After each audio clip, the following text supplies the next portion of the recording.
السلام عليكم ورحمة الله وبركاته. عاملين ايه احلى متابعين في الدنيا؟ يا رب تكونوا بخير وفي احسن حال. فيديو النهارده ان شاء الله فيديو جميل جدا وسهل وبسيط، وكمان يعني عايزه اقول لكم هتعملوه في ثواني ومش هياخد منكم وقت خالص.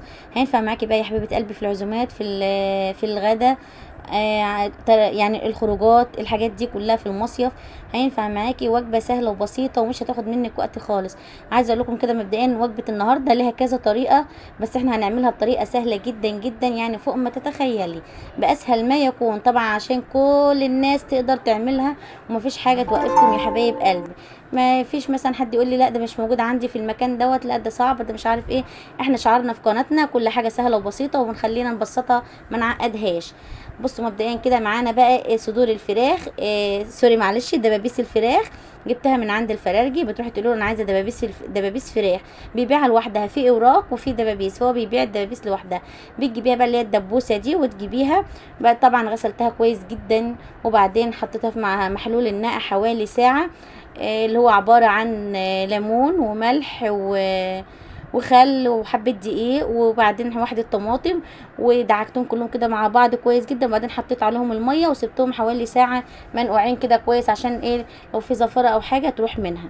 تمام كده، كلنا متفقين، كلنا ستات بيوت شاطرين وبنقدر نوصل للخطوه دي كده تمام مية مية. طبعا انا مع كل احترامي كل ستات البيوت الشاطرين وكلامكم كله على راسي، وطبعا كلكم مش محتاجين ان انا اقول لكم اي حاجه خالص. احنا بنكلم البنات الصغيرين والعرايس اللي لسه في سنه اولى مطبخ.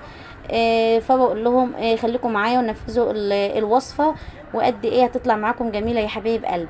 بصوا بقى يا حبايبي، بعد ما غسلتها كويس جدا زي ما انتم شايفين، يعني جسمها او جلدها بصوا يعني ابيض فله شمعه منوره كده، مش محتاجه ان هي، وكمان يعني اللهم بارك ملهاش ريحه زفاره خالص، لاني زي ما قلت لكم غسلتها كويس جدا وبعدين نقعتها في محلول النقع، سبتها حوالي ساعه.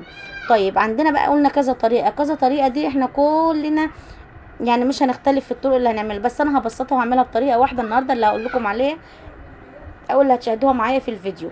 جبت بقى الدبابيس بالشكل دوت بدات بقى ايه اشرحها كده بالسكينه. عايزه اقول لك ملحوظه برضو في الفيديو بتاع النهارده، الدبابيس اللي انا جبتها ما كانتش كبيره قوي، اللي هي متوسطه.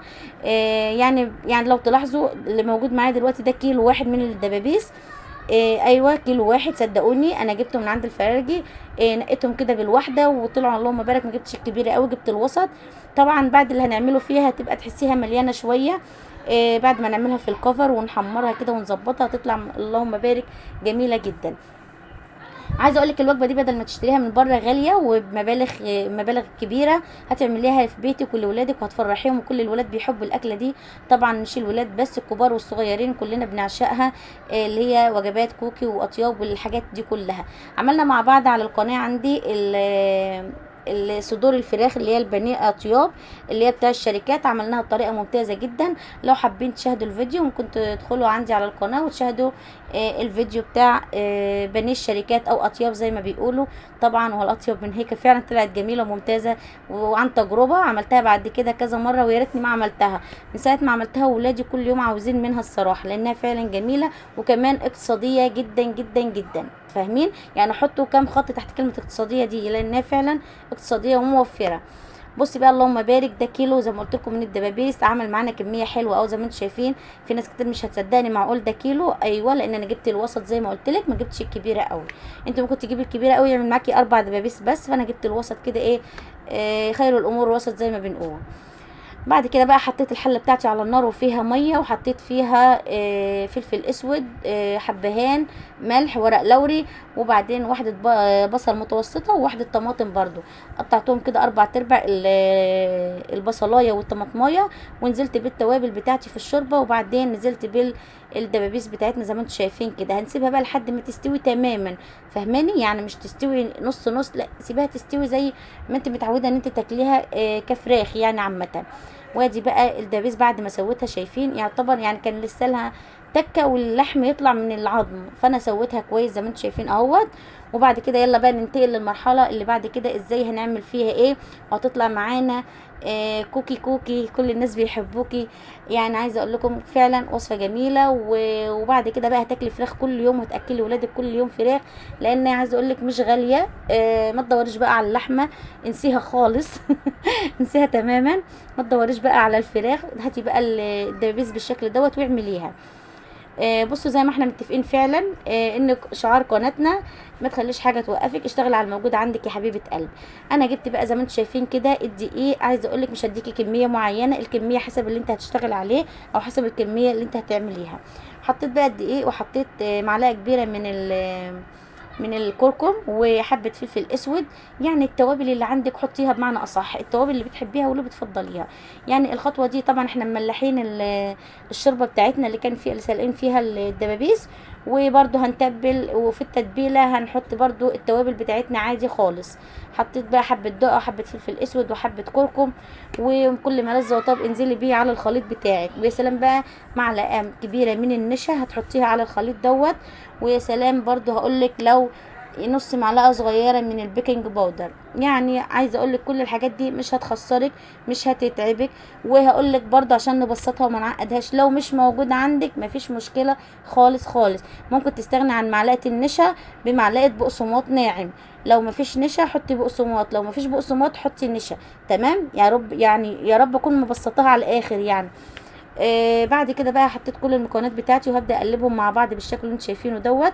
وبعدين هنجيب بقى الدبابيس بتاعتنا. في الوقت دوت كنت انا خلاص مولعه على الزيت على النار، بحيث ان عايزه الزيت بتاعي يكون يسخن بسرعه، يعني يكون زيت غزير، وعايزاه يكون ساخن تماما. بعد ما بيسخن تماما ببدا اهدي النار على الزيت. تمام، خدوا بالكم من الحركه دي عشان الفراخ بتاعتنا تستوي كويس. وخدي بالك لو انت من النوع اللي بيخاف من التحمير، خدي بقى الخطوه دي عندك، لان كنت يعني عايزه اقول لك دي نصيحه مني ليكي، لان الدبابيس عشان فيها العظمه اللي هي الطريه من ورا دي بتقرقش، فبتفرقع في الزيت. فخدي بالك بقى، اعملي ايه السلاح الواقي بتاعك اللي كل ستات البيوت بتعمله كده، او ممكن تحطي غطا للحله او للطاسه اللي هتحمري فيها، يعني لتفادي بقى طرطشه الزيت وان هو بقى يبهدلك المطبخ، وكمان يبهدلك انت كمان، يعني فاهماني، هيطرطش عليكي هيلسوعك. بعد كده بقى زي ما قلت لكم كنت خلاص مولعه على الزيت. هبدا بقى اقلب الفراخ بتاعتي او الدبابيس بتاعتي في الكفر اللي قلت لكم عليه، اللي هو الدقيق بالكركم بالتوابل اللي حطيناها. بس كده يا ام عمر، بس كده والله. لو انت بقى عايزه اقول لك على حاجه، يعني حابه تزودي الكفر ويبقى كتير قوي معاكي، فهماني. بصراحه انا ما عملتش الخطوه لان ولادي مش بيحبوها. فانا هقول لك بقى، هتجيبي حبه شوربه، ايوه شوربه من اللي انت سلقتي فيها الدبابيس، وهتحطيها كده في طبق جنب منك زي الشطوره. وبعدين هتحطي الدبابيس في الدقيق، وبعدين ترجعي تحطيها في الشوربه، وبعدين تطلعيها من الشوربه تحطيها تاني في الدقيق. خدي بالك ده هيزود كميه الكفر على الدبابيس نفسها، على الفراخ، وتطلع معاك اللهم بارك مقرمشه بزياده. انا بصراحه طلعت معايا فعلا حلوه وممتازه ومقرمشه، بس عشان ولادي مش بيحبوا الكفر يبقى كتير قوي، فاهمني. بيشيلوا الحاجات دي يرموها وبعدين ياكلوا اللحم. فانت بقى وارتياحك وانت وراحتك واللي ولادك يحبوه. تمام كده. المقطع دوت بتاع الزيت وانا بحطه كنت فصلت عشان ايه ارجع اظبط لكم الفيديو. فانا قلت لكم ان انا مولعه فعلا على الزيت، كنت مولعه على الزيت، فرحت بقى ايه عملته في حله زي ما انتم شايفين كده علشان تكون معايا عميقه، فيكون الزيت فيها يعني عالي شويه فوق المستوى. فاحنا طبعا عايزين نوفر، مش عايزين نهلك الدنيا على الاخر يعني. ازازه الزيت بالشيء الفلاني دلوقتي، وكمان ما بتقعدش، يعني هتجيبيها ما بتكملش الاسبوع والله، يعني ازازه الزيت ما بتكملش الاسبوع. تمام. فهتجيبي بقى حله كده تكون ملمومه معاكي، خلاف طاسه الزيت بتاعتك دي خالص اركنيها على جنب. جيبي حله كده ملمومه تحمري فيها، بحيث انها تكون لما الزيت وما تهدرش الدنيا معاكي، وكمان الزيت هيكون غزير فيها، مش هيبان ان هو قليل ولا حاجه. تمام كده يا حبايب قلبي. يا رب شفتوا الفرقعه اللي حصلت دي؟ هو ده اللي انا بحذركم منه في الفيديو. خدي بالك، غطي بقى الحله بتاعتك او غطي الطاسه بتاعتك عشان تتفادي كل الحاجات دي. طبعا اتمنى ان انا اكون افدتكم في فيديو النهارده. واللي مرت مرور كده من على الفيديو بتاع النهارده، يا حبيبه قلبي تعالي رايحه فين، دوسي الاشتراك واللايك حلو من صوابعك الحلوين علشان نقدر نوصل بالقناه بتاعتنا لمكانه ترضينا وترضيكم ان شاء الله. ومتابعينا حبايبي ما تنسوش تعملوا شير لكل اصحابكم وحبايبكم ومعارفكم. وطبعا بحبكم في الله، احلى متابعين في الدنيا. ربنا يا رب يديمكم نعمه في حياتي، ربنا يجعل الود والمحبه ما بيننا دايما. ربنا يسعد ايامي وايامكم، قولوا امين يا حبايب قلبي في الايام المفترجه الكريمه دي. يا رب يسعد ايامنا ويهدي لنا اولادنا اجمعين، ويصلح ما بين ايدينا، يصلح ما بين ايديا وايديكم يا رب العالمين. بصوا بقى يا حبايب قلبي، شويه دعوات لزاز كده حلوين، استاهل من ايديكم الحلوه دي لايك للفيديو القمر بتاع النهارده عشان يقدر يوصل لاعلى مكانه ترضينا وترضيكم. بصوا بقى بعد ما عملت بقى الفراخ بالشكل دوت، كنت عملت شويه بقى مكرونه كده سباكيتي جنب الاكله الحرشه الحلوه دي. وعايزه اقول لكم بالف هنا بالف هنا، فعلا اكله يعني جميله وفي المتوسط، مش غاليه ومش رخيصه، يعني في متوسط ايديك في المعقول. بصي بقى عملت شويه المكرونه الحلوين دول. حابه تعملي جنب الفراخ والدبابيس بتاعتك مكرونه، حابه تعملي سندوتشات بالفينو والسلطات وكده، حابه تعملي حبه رز اصفر اللي هو الرز الكاري، يعني مفيش مشكله خالص، اللي ولادك يحبوه اشتغلي عليه. انا عن نفسي عملت شويه مكرونه سباكيتي جنب الاكله الحلوه دي، وشويه سلطه بلدي بقى كده، وحبه لسان عصفور، وحته بتنجانه مخلله، وبالف هنا يا حبايب قلبي، بالف هنا على اللي اكل من الوصفه، وبالف هنا على اللي يعملها وياكل منها. ما تنسونيش في شير ولايك وسبسكرايب للقناه، ما تنسونيش في دعواتكم في الايام المفترجه دي. ربنا يجعل ايامي وايامكم كلها خير وسعاده ان شاء الله. بحبكم في الله، احلى متابعين في الدنيا. استودعكم الله الذي لا تضيع ودائعه. السلام عليكم ورحمه الله وبركاته.